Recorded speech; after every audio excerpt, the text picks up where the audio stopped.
Olá pessoal, nesse vídeo então eu quero falar um pouco sobre a equação do calor. A equação do calor ela vai modelar o problema do estudo do calor em uma barra uniforme. Tá? Então vocês imaginem uma barra como essa aqui que está na figura. Ela então tem que satisfazer basicamente essas propriedades. Ela tem que ser construída, né, com material homogêneo. Esse material ele tem que conduzir calor. As dimensões laterais são desprevisíveis com relação ao comprimento L. Então, as dimensões laterais, né, por aqui, tem que ser muito menor do que este comprimento aqui que a gente vai chamar de L. Tá? As faces laterais são isoladas, então a gente não vai ter troca de temperatura aqui pelas laterais, né, da barra. E o único lugar onde há troca de calor, então, tem que ser nas extremidades da barra. Tá certo, gente? Então, basicamente é isso. Então, nós vamos estudar a equação, né? Uma equação diferencial que quando resolvida, né, ela vai descrever, né? A gente vai chamar essa função de U. Essa função de U, ela vai dizer qual que é a temperatura da barra num determinado local, né? Então, a gente vai considerar que o x é essa distância aqui, né? De 0 a x, né? Posição.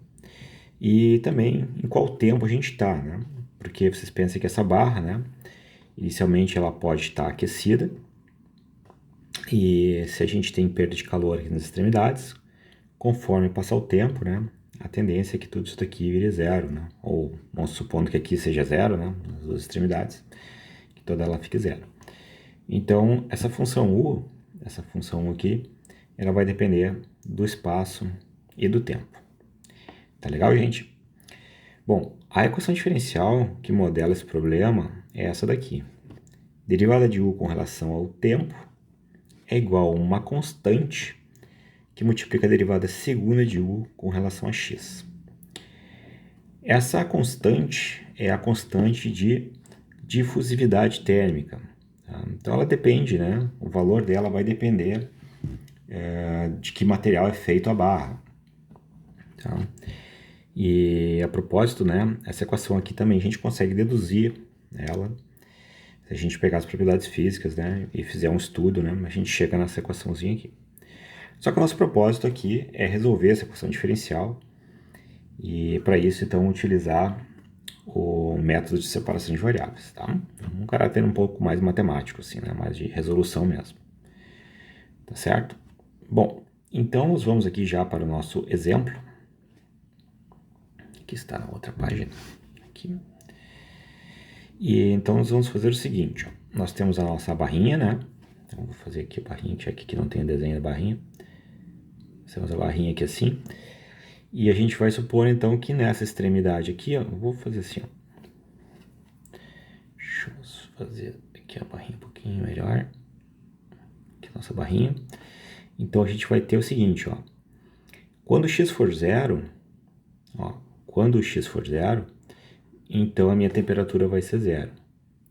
Quando o meu x for L, né, minha distância for L, então eu estou na outra extremidade aqui, a minha temperatura também vai ser zero. Vocês percebam que isso acontece para qualquer tempo, tá certo? E quando o tempo for zero, então a condição inicial dela, a gente vai ter uma distribuição aqui de calor na barra, né, que vai ser dada pela função f de x. Tá legal? Então, nesse momento a gente não sabe quem que é, né? Vai ficar indicado como sendo f de x. Tá? Normalmente se usa, né, para essa f de x, né, com essas condições aqui, né, uma função que tem mais ou menos esse formato aqui. Ó. Tá? Então, só vocês imaginar como se a altura fosse a temperatura. Tá? Então, aqui a temperatura é zero, e conforme a gente vai indo mais para o meio aqui, a temperatura vai subindo. Tá? Eu estou fazendo um desenho em cima do outro, mas é só para vocês tentar mais ou menos auxiliar vocês a entender, tá? Então, geralmente se usa aqui para essa função f uma temperatura que tem esse caráter aqui, né? Então, que seja zero nas extremidades e mais para o meio aqui, então ela seja mais aquecida, tá? Aí depois no exemplo 2 a gente coloca esses valores aí direitinho, tá? Bom, aqui a nossa constante K, eu vou manter ela como sendo uma constante K, não vou dizer o valor específico dela, porque eu também quero mostrar para vocês na solução como fica, né? E a gente consegue fazer uma análise um pouco melhor se a gente ver depois o K indicado. Tá legal, gente? Bom, então vamos lá. A gente vai resolver esta equação diferencial aqui pelo método de separação de variáveis. Esses dois carinhas aqui, né? Então, são as condições de contorno, né? Porque eles vão dizer como os contornos estão sendo aquecidos ou não. E esse aqui é a nossa condição inicial. É a condição inicial porque o tempo é zero. Então, é no início, né? No início como está. Então, essa é a nossa condição inicial. Tudo bem. Então, vamos lá. Aqui agora, para resolver a equação diferencial parcial, que é essa carinha aqui de cima, né? Equação diferencial parcial, essa daqui, nós vamos utilizar o método de separação de variáveis, que vai dizer o seguinte, ó, nós vamos procurar a solução U como sendo um produto de duas funções, onde a primeira função depende só de x e a segunda função depende só de t. Aí aqui, como uma depende só de x e a outra depende só de t, eu costumo utilizar o x grande para denotar essa função que depende do x pequeno, e costumo utilizar o t grande para denotar, né, a função que depende do tempo. Tá legal? Então, olha só, a gente tem que substituir aqui a derivada com relação ao tempo e aqui a derivada segunda com relação a x. Então, a gente pega essa expressão aqui e deriva ela primeiro com relação ao tempo e depois com relação a x, né, a variável espacial, duas vezes. Então, vocês observem, né, que agora a gente pode, inclusive, usar linhas aqui, né, para denotar as derivadas, porque as funções dependem só de uma variável. Então, se tem só uma variável, a gente pode utilizar essa notação aí de linha. Aí, então, no momento que a gente já tem as derivadas, a gente vai pegar e vai jogar na equação, tá certo, gente? Eu vou apagar aqui, ó, só para vocês terem melhor. Então, eu vou pegar essa minha derivada aqui e vou substituir aqui. Vou pegar essa minha outra derivada aqui e vou substituir aqui, ó. Primeiro aqui, depois aqui. Tá certo? Bom, quando eu fizer isso, então eu vou ficar com essa equação aqui, ó. Tá legal? Aí o que a gente vai fazer agora? A gente vai pegar essa equação e vai dividir ela em ambos os lados por x vezes t. Quando a gente faz isso, do lado esquerdo, a gente fica com x... Tá, ficou do lado esquerdo porque a gente inverteu aqui, mas tudo bem. A gente vai dividir aqui por x vezes t, a gente ficaria assim, né? T' dividido por t igual a k, x duas linhas dividido por x. Aí, então, a gente vai passar esse carinha para cá, né? E a gente vai ter, então, 1 sobre k, que multiplica t' sobre t, igual a x duas linhas sobre x. Que é exatamente o que está aqui, só que está, né, os lados contrários. Tudo bem? Feito. Mas o importante, então, é que nós chegamos aqui, nessa expressão, e aqui tem uma coisa curiosa, né? Porque do lado esquerdo, né, a gente tem uma função, né, que agora é composta pela derivada segunda do x grande, dividido pelo x grande. E isso aqui tudo depende só e unicamente da variável x, a variável espacial. E do outro lado, a gente tem uma coisa parecida, né? A gente tem o t grande, né, derivado, com relação ao t pequeno, e dividido por k, que é uma constante, vezes ainda dividido, né, aqui embaixo, no denominador, k vezes t. Então, tudo depende de t. Então, desse lado aqui, todo mundo depende de t. Agora, vocês percebam, né, que isso daqui é igual, né? Então, a gente tem uma função do lado esquerdo que depende de x, que é igual a uma função do lado direito que depende de t. Então, isso significa, né, vocês pensam o seguinte, ó, se vocês mantiver aqui o t, se a gente escolher um valor de um tempo, né, e a gente deixar ele fixo e fizer a variável x, né, se movimentar, isso não vai mudar, né? Então, a gente significa que essa expressão aqui ela tem que ser constante, né? E o mesmo a gente pode pensar, né, ao contrário, né? Então, a gente pega lá e fixa o x e faz o t variar. Né? Então, esse lado aqui vai estar constante, esse cara aqui está variando. Então, isso aqui também tem que ser uma constante. Tá? Daí, então, o que a gente conclui, né? Que essas expressões elas têm que ser igual aqui a uma constante. Ó. Isso aqui tem que ser igual a uma constante. Que aí, convenientemente, né? Porque a gente que já fez os cálculos, a gente sabe que ajuda um pouco na notação, a gente chama essa constante de menos lambda. Tá? Mas esse menos aqui poderia, inclusive, usar mais, né? O lambda ele é um número real. Mas para depois, da forma que a gente vai ajeitar as equações depois, fica melhor escrever aqui menos lambda, então é só por isso que se escreve menos lambda. Tá certo? Daí, então, daqui nós vamos tirar duas equações. Ó. Vocês percebem que daqui sai essa equação, né? Só em x, e essa equação aqui... perdão.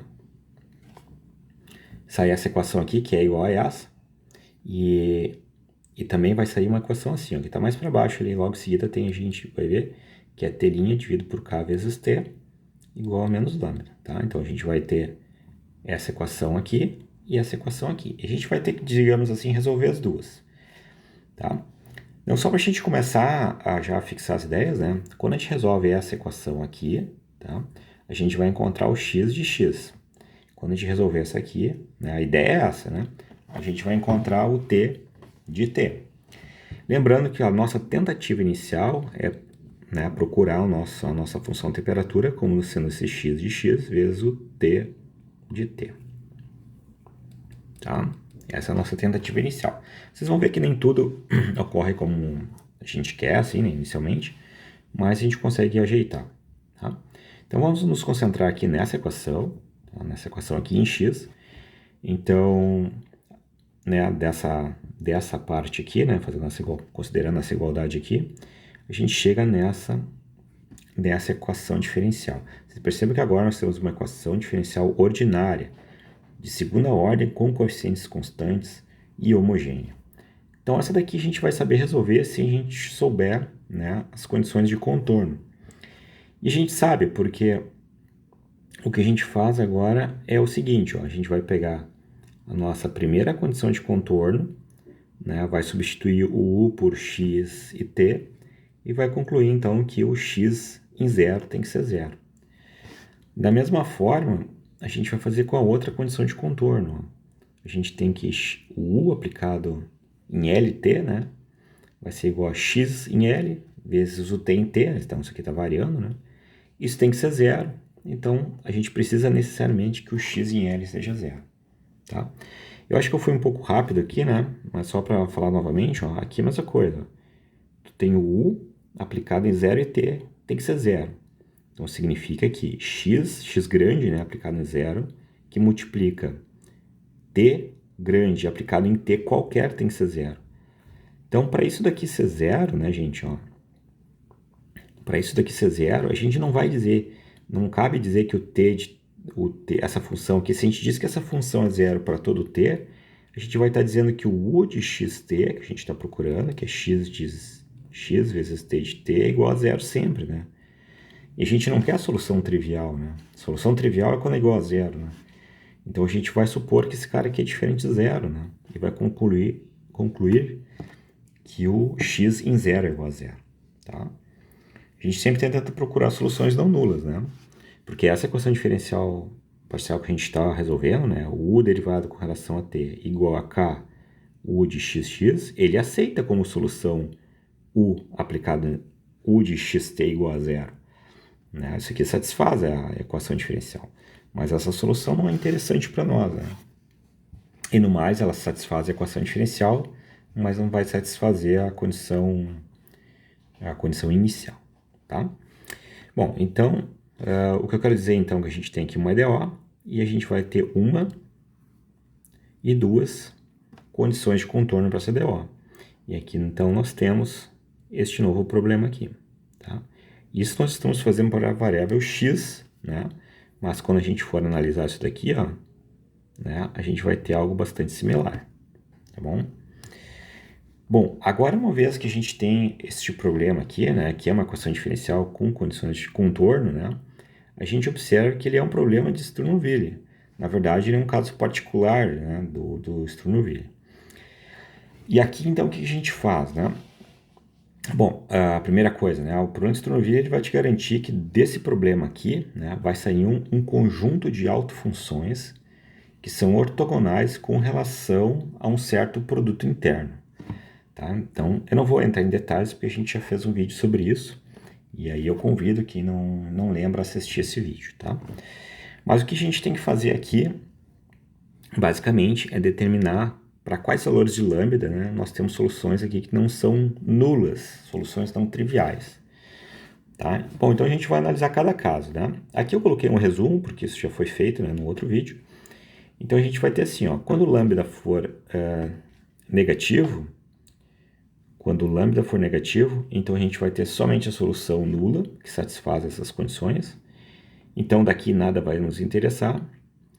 Quando o lambda for zero, então quando esse carinha aqui for zero, daqui também só vai, a única solução que satisfaz esse problema aqui é a solução nula, ou seja, a solução trivial. Então também não nos interessa ninguém daí. Aí depois, quando o lambda for positivo, aí nós temos, né, para esse cara positivo aqui, aí nós temos algumas coisas aí que nos interessam, tá?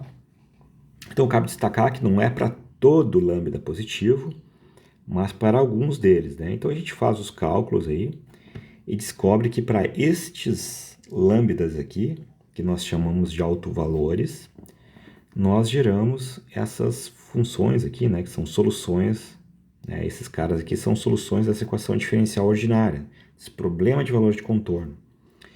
E essas soluções aqui, que são associadas a esses autovalores, né, são chamadas então de autofunções. Então aqui nós temos as nossas autofunções associadas. Tá certo, gente? Então só lembrando, né, a gente está resolvendo a equação diferencial parcial, né, que a gente está procurando quem que é a nossa U. Inicialmente a gente está procurando então alguma coisa do tipo da forma, né, x vezes t. Então a gente já encontrou nesse momento, né, algumas possibilidades aqui para o x, né, e agora a gente vai passar a analisar aqui quem seriam as possibilidades aqui para o t. Tá certo? Então agora nós vamos para a equação em t. Então lá daquela equação anterior, né, a gente tira então que t' dividido por k vezes t é igual a menos lambda. E isso aqui vai implicar então que a gente tem aqui uma equação diferencial ordinária de primeira ordem com coeficientes constantes. Bom, então essa daqui a gente também sabe resolver, né? Só que daí o que acontece, né? Vocês percebem que aqui novamente a gente tem o valor de lambda, né? Só que a gente não vai analisar todos os lambdas, né? Porque quando a gente fez aqui no x, né, a gente já viu que por exemplo, né, se eu pegar lambda negativo, esse cara aqui vai anular. Então nem me interessa se vai ou não vai anular o t. Não, esse valor de lambda já não me interessa mais. Então o que vai acontecer? Nós vamos partir dos autovalores já encontrados antes, né, para o x. Ó. Então nós vamos trocar o nosso lambda aqui por este lambda aqui, por esses lambda n's, tá? Bom, então aqui a gente tem uma EDO, né, e a gente resolve ela por separação de variáveis, e a gente chega então nesta solução aqui. Vocês percebam que essa solução, né, ela do lado esquerdo, então a gente tem a função t, só que do lado direito a gente tem a expressão, né, que a gente obtém, e aparece aqui o lambda n. Então, na verdade, a gente não tem uma solução, a gente tem várias, infinitas soluções, né? Então, por isso, né, a gente pega este valor dessa função t aqui e coloca, então, um índice n, né, para a gente indicar com relação a qual autovalor a gente está se referindo. Tá legal, gente? Bom, então, feito isso, a gente já conhece, então, x de n e e t de n. Isso aqui, então, seria, então, candidatos à nossa função u. E a gente pode colocar um índice aqui também, né? Porque já que o x depende de n, o t também depende de n, então a nossa u aqui também depende de n. O que é importante a gente salientar nesse momento, né? Bom, então a gente tem o seguinte, né? Como eu disse para vocês, então a gente tem a nossa u, a gente já tem candidatos aqui para o x e para o t, eles dependem de n, então nosso u depende de n. Se vocês voltarem lá no início, né, e vocês verificarem, este u de n, ele satisfaz a equação diferencial parcial e as condições de contorno. Mas ele ainda não satisfaz, né, ainda falta satisfazer a condição inicial, né? Ou seja, essa propriedade aqui ainda não está satisfeita, né? Se eu pegar aqui, né, essa expressão que eu tenho e colocar aqui no lugar do t, eu colocar 0, esse lado aqui não vai dar o f de x, que é o que a gente quer que aconteça. Tá certo? Aí eu quero que vocês pensem um pouco, né? Depois que vocês voltem lá no início do exercício e pensem um pouco sobre isso, tá? Verifique que, de fato, esses UNs satisfazem a equação diferencial parcial e também as condições de contorno. Só que ele ainda não está satisfazendo aqui a condição inicial. Tá? Para ser bem assim, chato aqui, né? Tem alguns exercícios bem específicos, né? Que até pode acontecer disso daqui ser satisfeito. Mas, em geral, não funciona, tá? Bom, então o que a gente vai fazer? A gente tem, então, vários U's, né? Então, o 1, o 2, o 3, o 4, o 5. Todos eles satisfazem as condições de contorno e equação diferencial. Agora está faltando a condição inicial. Então, o que a gente vai fazer? A gente vai usar o princípio da superposição. Aí, como vocês devem lembrar lá de equações diferenciais, né? Se a gente tem uma equação diferencial, né? E a gente sabe que y1 é uma solução e y2 é uma solução, então se a gente pega uma combinação linear de duas soluções, essa aqui continua sendo uma solução da equação diferencial. Aqui o princípio é o mesmo, tá? Porém, a gente está pegando uma quantidade agora infinita de termos, tá? Ou seja, a gente vai tomar a gente vai fazer o seguinte, ó. Você percebe o que é o 1, o 2, o 3, todos que nós já definimos, tá? Então, o que a gente vai fazer? A gente vai multiplicar todos eles por constantes e vai somar tudo. Então, isso daqui, ó, isso daqui é, digamos assim, essa nossa soma, né? É como se fosse uma combinação linear, só que não dá para dizer que é uma combinação linear, porque tem infinitos termos, tá? Então, isso aqui vira uma espécie de uma série, tá? E a gente vai chamar isso daqui de U, tá? Então, na verdade, o que vai acontecer, ó? A nossa solução, né, que a gente procura, ela vai ser isso daqui, tá? E ela vai ser essa soma de infinitas funções, né, dos 1, o 2, o 3, como se fosse uma combinação linear, só que, de novo, né, uma série, porque tem infinitos termos. E o que a gente precisa fazer agora é determinar quem que é C1, quem que é o C2, quem que é o C3, quem que é o C4, quem que é o C5, de forma que quando eu pegar desse lado esquerdo aqui, ó, e aplicar em x e 0, isso aqui me dê exatamente a minha f de x, que é a condição inicial da nossa equação diferencial, do nosso problema, né, que a gente está resolvendo. Tá legal?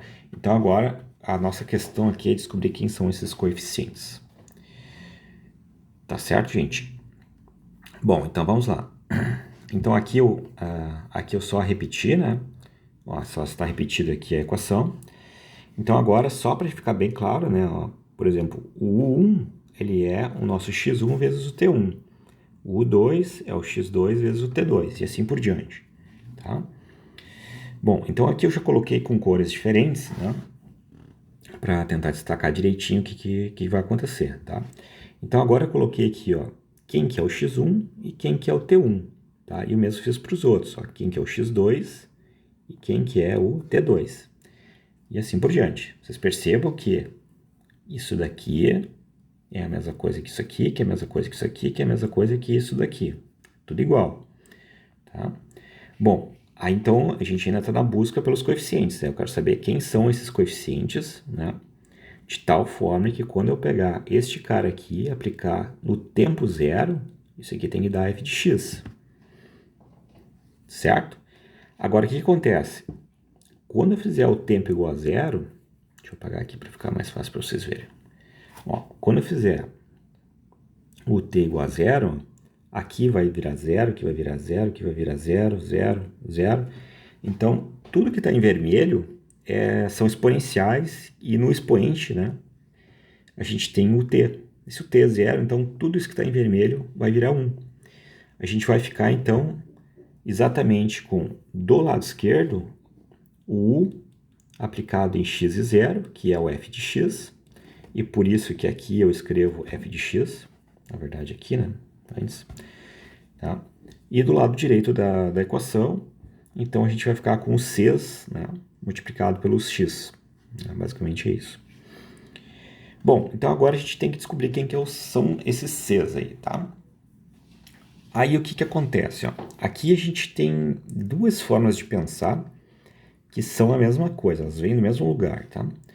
A maneira mais comum, né, é quando a gente chega aqui, a gente diz assim, ó, vocês percebam que isso daqui é uma série de Fourier sena, né? Então a minha função f está sendo escrita com uma série de funções, né, que tem como a base aqueles senos, né, que a gente estudou quando a gente, né, estava estudando séries de Fourier seno, tá?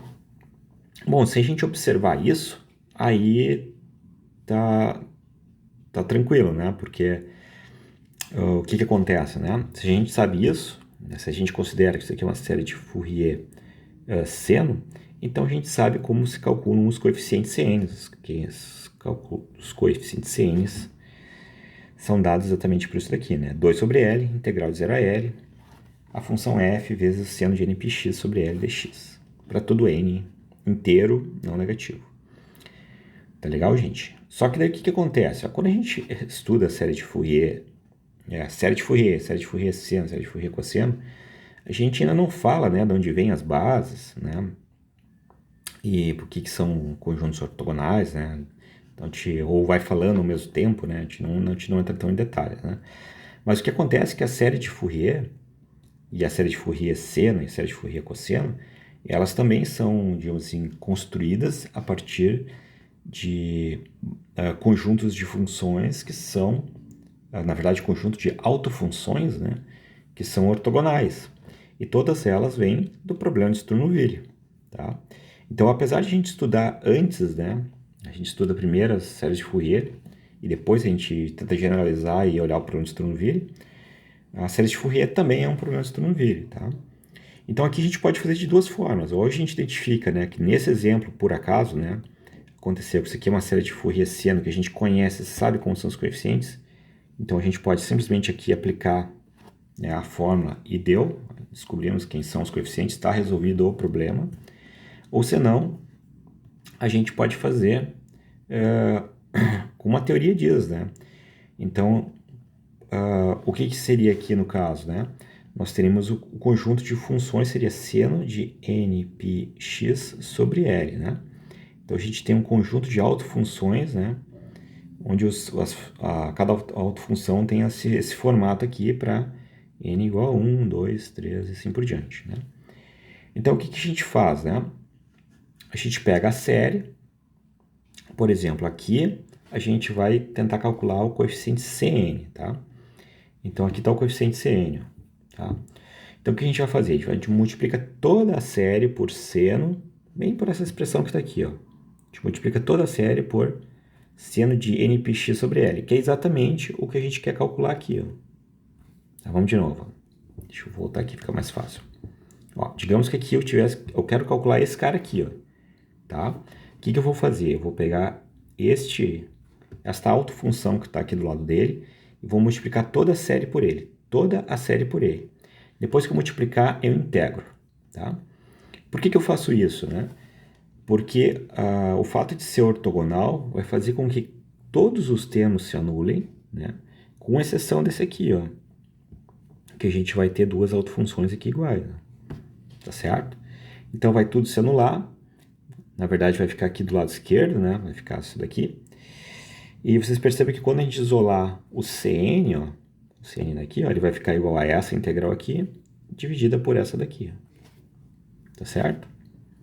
Aí neste caso aqui, essa integralzinha aqui de baixo, ela vale L sobre 2. Tudo isso que eu tô falando a gente consegue fazer os cálculos, né? E provar, né? Só que dá bastante conta, né?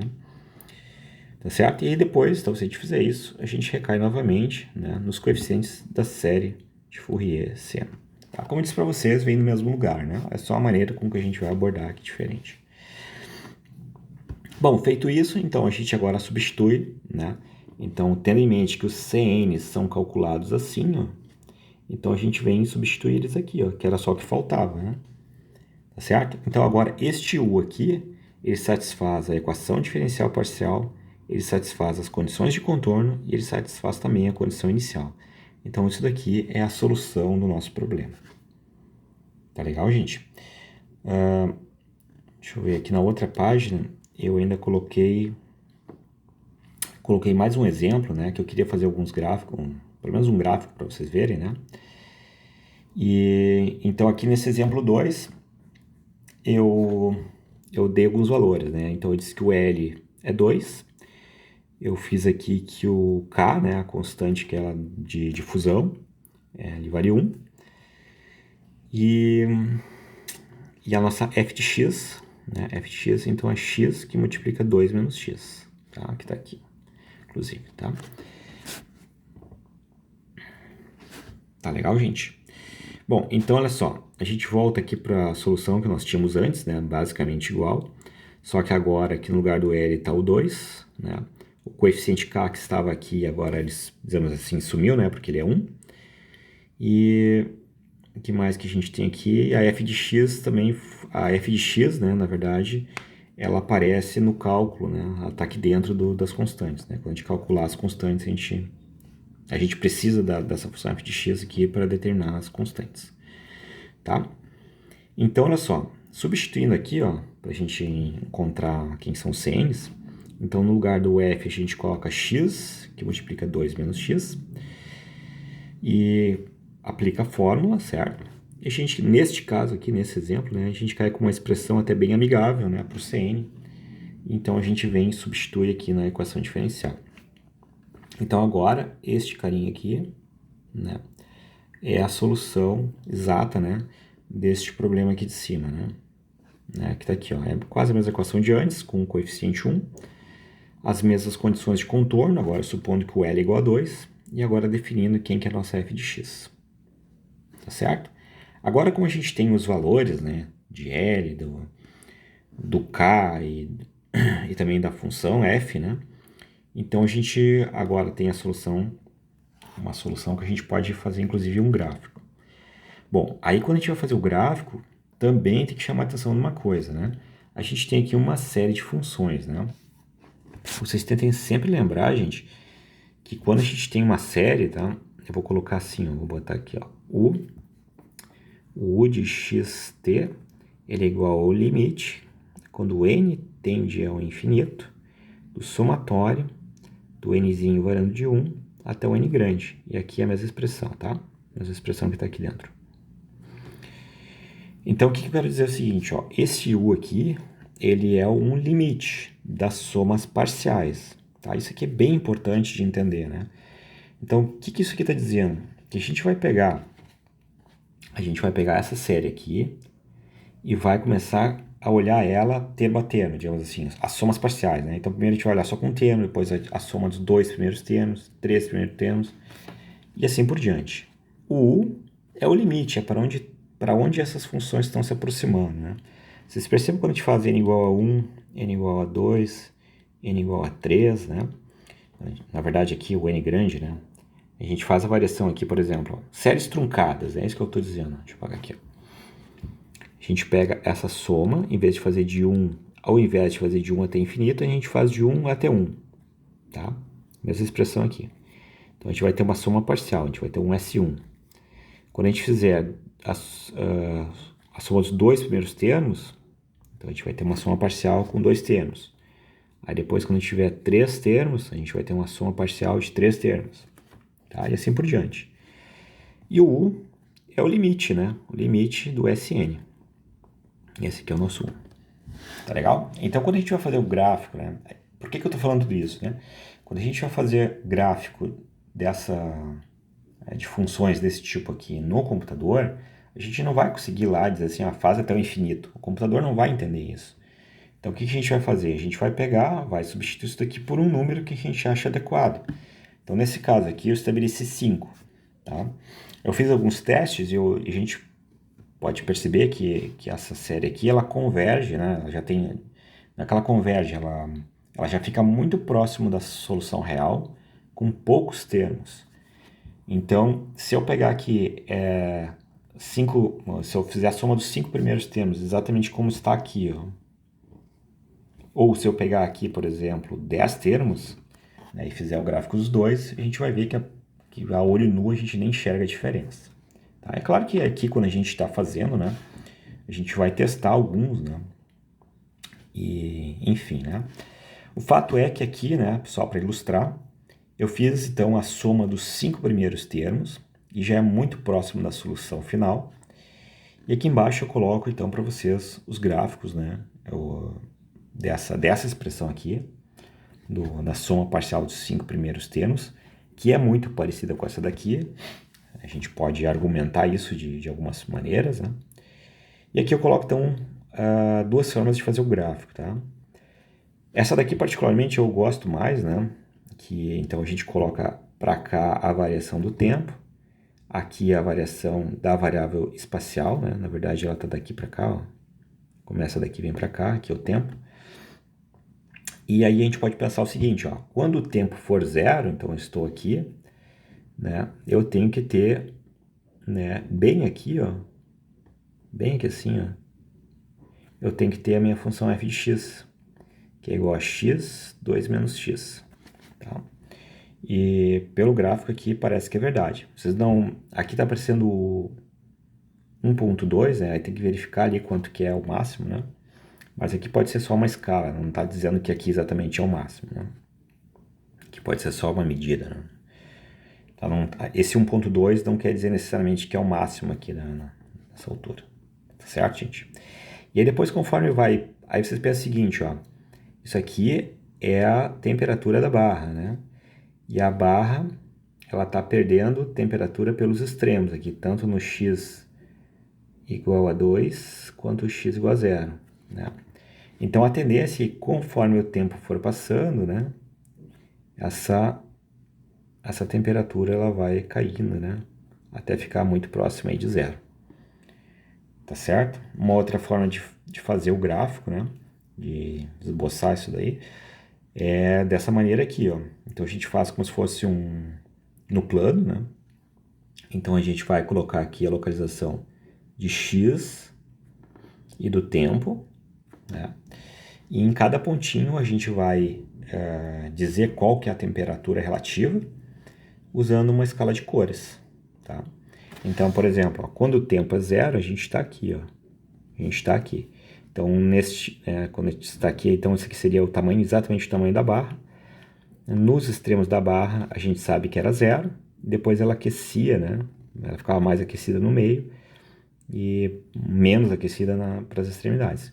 Conforme o tempo passa, né? Como a gente tem aqui sempre resfriando os extremos, a tendência é que a barra toda vá se resfriando até ficar totalmente com temperatura zero.